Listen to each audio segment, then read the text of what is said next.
আসসালামু আলাইকুম। সবাই কেমন আছেন? আশা করি সবাই খুবই ভালো আছেন।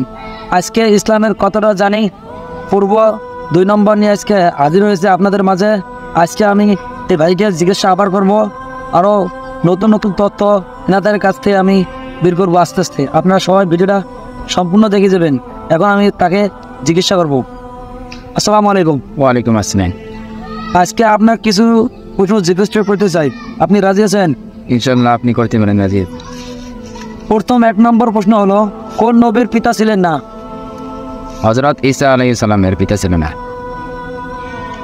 2 নম্বর, তিনি কত বছর বয়সে নবুয়ত পেয়েছেন? 30 বছর বয়সে নবুয়ত পেয়েছেন। মাশাআল্লাহ। এখন হবে তৃতীয় প্রশ্ন, 3 নম্বর। খ্রিস্টানরা হযরত ঈসা আলাইহিস সালামকে কে কি নামে অবহিত করেছেন? খ্রিস্টানরা আল্লাহর পুত্র নামে অবহিত করেছেন। হ্যাঁ, কারেক্ট।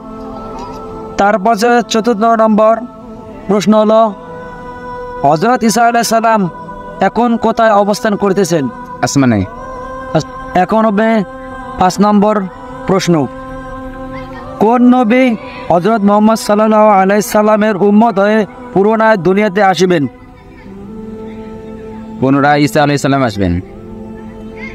এখন হবে 6 নম্বর প্রশ্ন, কোন নবী মৃত্যু প্রাণীকে আল্লাহর হুকুমে জীবিত করিতেন?